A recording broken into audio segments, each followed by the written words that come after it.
আপনি দেখবেন ঢাকায় আপনি একটা পরিবর্তন হয়েছে, কিন্তু ঢাকায় পোস্টারের জায়গায় পোস্টার আছে, ছবিগুলো চেঞ্জ হয়েছে, তাই না? আর প্যাটার্নটা দেখেন সেম প্যাটার্নই আছে, 3টা ছবি, 2টা ছবি, নিচে ছবি, উপরে ফিক্স ছবি, 2 নম্বরের যে প্যাটার্নে সে হচ্ছে এখন এম, আর নিচে হচ্ছে যে হইতে চায়। মানে এই প্যাটার্ন কিন্তু সেম আছে।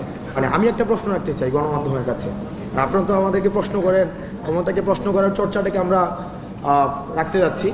তো এখন আপনাদের কাছে আমাদের প্রশ্ন, আপনারা জনগণের কাছে জানতে চান যে আমাদেরকে বিভিন্নভাবে প্রথম দিকে রাজনৈতিক দল করবো কিনা, সেটা নিয়ে নিউজও হয়েছে যে আমরা নাকি রাজনৈতিক দল করছি কত তারিখের মধ্যে, এগুলো নিয়ে নিউজও হয়েছে। পরে অবশ্যই এই আলাপটা হচ্ছে এখন আর তোলা হচ্ছে না। আপনারা জনগণকে একটু কাইন্ডলি প্রশ্ন করেন যে তারা রাজনৈতিক দল চায় কিনা, তারা চায় কিনা এই দ্বিবিভাজনের যে রাজনীতিটি যেটি ছিল সেটি থেকে তারা মুক্তি পেতে চায় কিনা। কারণ আমরা দেখেছি ক্লকওয়াইজ এবং অ্যান্টি ক্লকওয়াইজ করাপশন, অর্থাৎ গত 16 বছর একজন করাপশন করেছে একটা নামে। আপনি দেখবেন ঢাকায় আপনি একটা পরিবর্তন হয়েছে, কিন্তু ঢাকায় পোস্টারের জায়গায় পোস্টার আছে, ছবিগুলো চেঞ্জ হয়েছে, তাই না?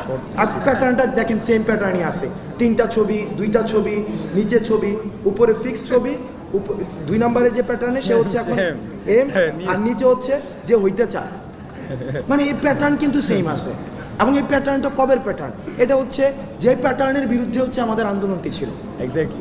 এখন আমরা রাজনৈতিক দল করছি কিনা সেই প্রশ্নটি আপাতত আপনাদের কাছে আমরা অনুরোধ করবো, আমাদেরকে না করে আপনারা জনগণের কাছে জানতে চান তারা এই ব্যানারের পরিবর্তন চায় কিনা, এই সিস্টেমের পরিবর্তন চায় কিনা, এবং এই সিস্টেমের পরিবর্তনের জন্য তারা কোনো নতুন রাজনৈতিক দল চায় কিনা, সেটি জনগণকে প্রশ্ন করুন, জনগণ নির্ধারণ করবে। বাকির কিন্তু বলে দিয়েছে আমরা জনগণের ভাষাকে রূপান্তর করি, জনগণের সিম্বলটা যে সিম্বলটা দেখায় সেটাকে আমরা ভাষায় রূপান্তর করি।